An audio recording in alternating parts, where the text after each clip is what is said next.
Hello students, how are you. मैं उम्मीद करता हूँ कि आप सभी लोग ठीक होंगे। कल हम सब चर्चा कर रहे थे सिंथेसिस पे।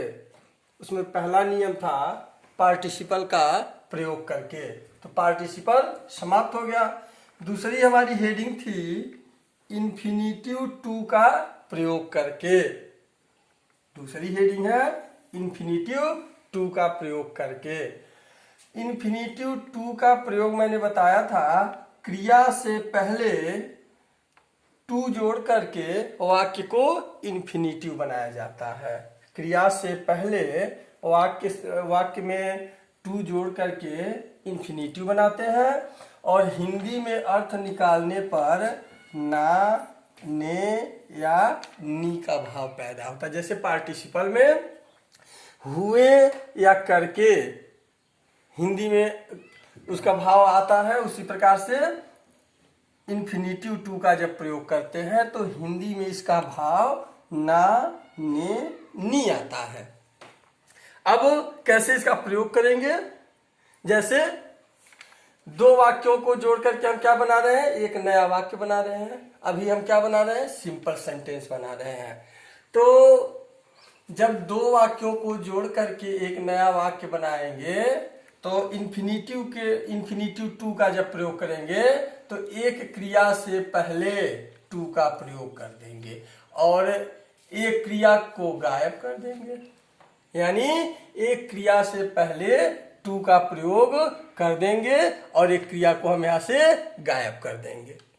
किस प्रकार से गायब करेंगे और किसको गायब करेंगे, इसका भी कंडीशन है। हम स्वतंत्र नहीं है कि किस क्रिया को गायब करेंगे और किस क्रिया को उसी प्रकार से रहने देंगे।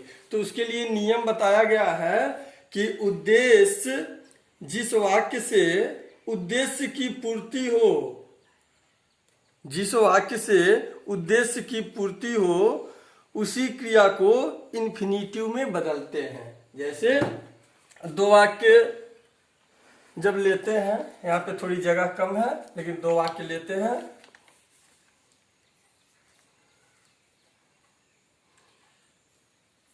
He has 3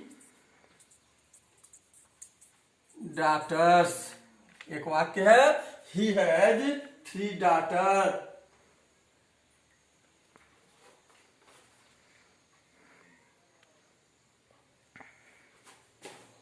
दूसरा वाक्य है He has to get them married।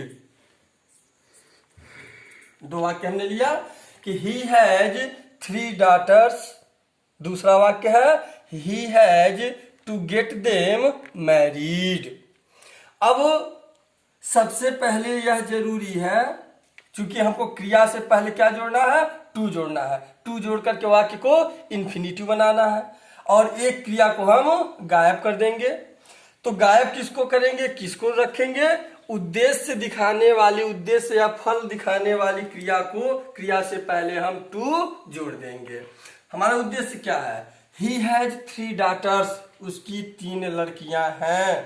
दूसरा वाक्य है He has to get them married। उसे उन लड़कियों की शादी करनी है। यानी उद्देश्य हमारा क्या है? शादी करना। अर्थात जिस वाक्य में उद्देश्य की पूर्ति हो रही है उसी क्रिया से पहले टू जोड़ देते हैं। हमारी क्रिया क्या है?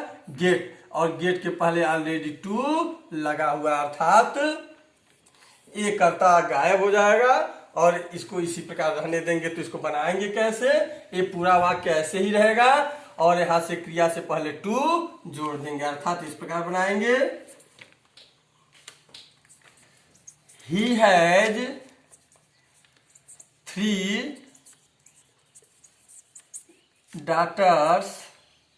अब इतना गायब हो गया क्योंकि दोनों में कर्ता एक था, इसका कोई मतलब नहीं। हैज भी ऑलरेडी लगा हुआ है।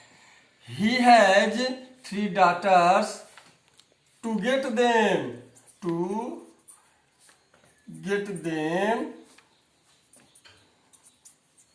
मैरिड। चूंकि आज डाटा कम बचा है मेरे प्यारे बच्चों, इसलिए मैं ज्यादा समय नहीं दे पा रहा हूं, लेकिन व्हाट्सएप के माध्यम से आप लोगों को मैं होमवर्क दे दूंगा। इस वाक्य का जो नया वाक्य बनाया दोनों को जोड़ करके, he has 3 daughters to get them married. और होमवर्क आप लोग किए रहिएगा, कल फिर उसको मिलान करेंगे और देखेंगे किसका सही है किसका गलत है। तब तक आप लोग घर पे रहिए, सुरक्षित रहिए।